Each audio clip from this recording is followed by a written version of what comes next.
خواتین ایک دوسرے سے کہا کرتی تھی کسی نے جنتی دیکھنی ہے تو اس بی بی کو دیکھو، اسے دنیا میں حضور نے جنت کی بشارت۔ نظریہ ہوتا ہے، نظریہ۔ ویسے آنا جانا، تصویریں بنانا، گھومنا پھرنا، پلاننگ کرنا چلتا رہتا ہے، لیکن جو نظریاتی لوگ ہوتے ہیں انہیں ذرا تھکاوٹ بھی تھوڑی ہوتی ہے۔ نظریے کے لیے کام کر رہے ہیں نا، وہ بھاگتے ہیں، ان کا بھاگنا انہیں تھکاتا نہیں۔ جب آپ نظریاتی ہیں تو صبح قیامت پہ نظریاتی اور غیر نظریاتی لوگوں کا نتیجہ کیا ہے؟ یوم نحشر المتقین الی الرحمن وفدا۔ اللہ فرماتے ہیں یہ جو متقی ہوں گے نا، انہیں رب کی بارگاہ میں پیش کیا جائے گا قیامت میں، پر مہمان بنا کے پیش کیا جائے گا۔ ان کا میزبان رب ہوگا، چونکہ انہوں نے زندگی تقوی میں گزاری، محتاط وقت گزارا۔ وَنُسُوقُ الْمُجْرِمِينَ إِلَىٰ جَهَنَّمَ وِرْدًا۔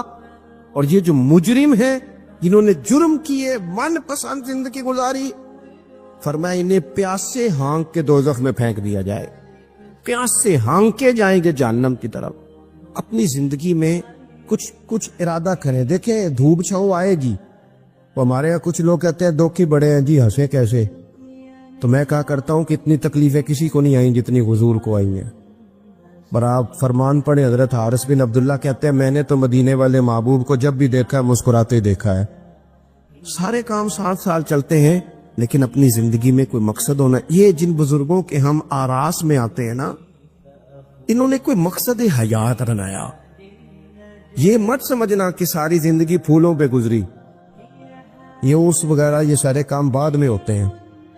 بات پڑھنا، ڈھیر سارے صوفیاء ایسے ہیں جنہوں نے روڑے کھا کے وقت گزارا، بڑے ٹھیک ٹھاک روڑے کھائے، بڑی تکلیفیں برداشت کی، اور ان کی اگر آپ تاریخ پڑھیں گے تو بڑا کچھ ان کے ساتھ کیا گیا، بڑے معاملات ہوئے۔ ایسا نہیں یہ شہادت گاہ الفت میں قدم رکھنا لوگ آسان سمجھتے ہیں مسلمان ہونا، یہ بڑا مشکل کام ہے، اس سے ہو کے گزرنا پڑتا ہے۔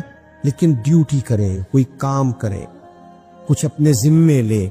یہ جو ہم وقت گزار رہے ہیں نا جی، آپ یہاں کو بیٹھے کہتے ٹائم پاس کر رہا ہوں، تو میں کہتا ہوں اتنا ٹائم کہاں سے آیا جو آپ کو پاس کرنا پڑا؟ بہت سارے لوگ کہتے ہیں جی میں بور ہو رہا ہوں، تو میں کہتا ہوں یار بور ہونے کا ٹائم بھی تو ہونا چاہیے نا بندے کے پاس۔ آپ کے پاس ٹائم زیادہ ہے اس لیے بور ہو رہے ہیں، ہمیں تو ٹائم ہی نہیں ملتا بور ہونے کا۔ تو جب کوئی کام کرنا ہے آپ نے، جب آگے بڑھنا ہے، کچھ مقاصد حسنہ حاصل کرنے، کچھ امور خیر سر انجام دینے، پھر زندگی میں ان کو طے کریں اور ان پر کام شروع کر دیں۔ رکھا حضرت فاطمہ کی بھی 6 اولادیں با اختلاف روایات بیان کی گئی ہیں، 3 بیٹے تھے اور 3 بیٹیاں تھیں۔ 3 بیٹے تھے، امام حسن، امام حسین اور امام محسن۔ امام محسن کا جلدی انتقال ہو گیا چھوٹی عمر میں، اس لیے زیادہ تذکرہ نہیں۔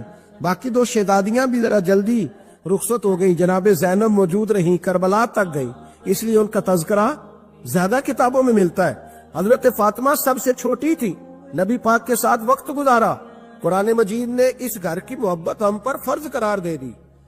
لا اسألکم علیہ اجرا الا المودۃ فی القربى، فرمایا محبوب ان سے کہہ دو کہ میں تبلیغ پر تم سے کوئی اجر نہیں مانگتا، ہاں میرے اہل بیت سے پیار کرتے رہنا، میرے گھر والوں سے پیار کرتے رہنا۔ اور حضور نے فرمایا الفاطمہ تو بدعۃ منی، فرمایا فاطمہ میرے جگر کا ٹکڑا ہے، جس نے میری بیٹی فاطمہ سے پیار کیا اس نے مجھ سے پیار کیا۔ اور یہ بخاری مسلم ہے، مشکات ہے، فرمایا جس نے میری بیٹی سے بغض رکھا اس نے مجھ سے بغض رکھا۔ کل نمازیں پڑھے نا، بالغ ہونے سے لے کر کل نمازیں، بالغ ہونے سے لے کر کل نمازیں پڑھے۔ لو بڑی بات کرنے لگا، اور بالغ ہونے سے لے کر کوئی نماز قضا نہ کرے، اور جب ہر سال بالغ ہونے کے بعد حج آئے تو حج بھی کرے، ہر سال رمضان آئے تو روزے بھی رکھے، ہر سال زکوٰۃ بھی دے، غریبوں کی مدد بھی کرے، میٹھا بھی بولے، خلوص بھی رکھے، رویے بھی ٹھیک رکھے، پر نبی پاک کے اہل بیت سے پیار نہ کرے تو ان ساری نیکیوں کے باوجود جب مرے گا تو بے ایمان مرے گا، بے ایمان مرے گا، بے ایمان۔ اور اگر اہل بیت نبوت کے ایمان پر مرے گا تو من مات علی حب آل محمدن مات شہیدا۔ حضور نے فرمایا، امام رازی نے حدیث لکھی ہے، فرمایا جو میرے گھر والوں سے محبت کرتا ہوا مر گیا وہ سادی موت نہیں مرا، اللہ نے اسے شہادت کا درجہ عطا فرمایا ہے۔ تو سب سے پہلی بات یہ کہ حضرت فاطمہ سے، نبی پاک کے اہل بیت سے پیار کرنا، یہ ایمان کا حصہ ہے۔ یہ ضروری ہے. ایک بات یہ ہے کہ ان سے محبت، اور دوسری بات یہ ہے کہ کسی کی محبت جو ہوتی ہے نا، اس کا معنی یہ نہیں کہ آپ کو کسی سے پیار ہو گیا تو آپ اس کے دشمن تلاش کرنے شروع کر دیں، بلکہ جس سے محبت ہوتی ہے تو محب کا دل کرتا ہے کہ میرے محبوب سے ساری دنیا ہی پیار کرے.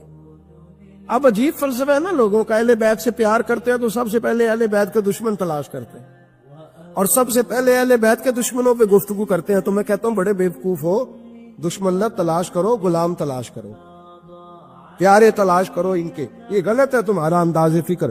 تو جناب فاطمہ الزہرا سے حضور نے بڑی محبت کی.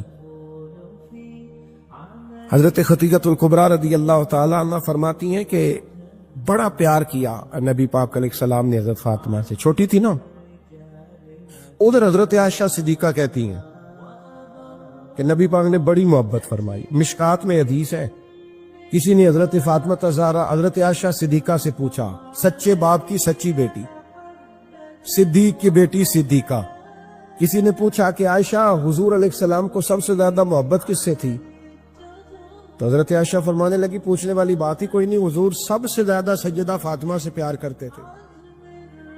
تو کہا پھر یہ بتائیں کہ مردوں میں حضور کو سب سے زیادہ پیار کس سے تھا؟ فرمایا یہ بھی پوچھنے والی کوئی بات نہیں، فاطمہ کے شوہر مولا علی سے. یہ حضرت عائشہ صدیقہ بیان کرتی ہیں ان کے شوہر سے. اب لوگ نا ترازو لے کے بیٹھے رہتے ہیں اور تولتے رہتے ہیں. پیر سید فیض الحسن شاہ صاحب آلو مہاروی رحمت اللہ علیہ، ان کے پاس بھی ایک بندہ چلا گیا تو اس نے کہا جی بتائیں حضرت عائشہ افضل ہے کہ حضرت فاطمہ؟ تو آپ فرمانے لگے تجھے یہ سوال ہی نہیں کرنا چاہیے تھا، اس لیے کہ تیرے اور میرے پاس کوئی ترازو موجود ہے. اس نے کہا جی نہیں آپ بتائیں، بتانا پڑے گا. آپ فرمانے لگے نہیں بتاتا. کہنے لگا نہیں بتائے. فرمانے لگے چل میں ایک بات بتا دیتا ہوں، فیصلہ گھر جا کے کر لینا. اس نے کہا بتائیں. آپ فرمانے لگے کہ عائشہ بیٹی ہے ابو بکر صدیق کی اور فاطمہ بیٹی ہے نبی پاک کی. تو فرمانے لگے کہ ابو بکر کی جو بیٹی ہے نا وہ نبی پاک کی بیٹی سے افضل نہیں ہو سکتی. اور پھر فرمانے لگے کہ فاطمہ زوجہ ہے مولا علی کی اور عائشہ زوجہ ہے مصطفیٰ کریم کی. تو فرمانے لگے جو علی کی بیوی ہے وہ نبی کی بیوی سے افضل نہیں ہو سکتی. تو وہ کہنے لگا جی نتیجہ کیا ہے؟ فرمایا گھر جا کے نکال لینا.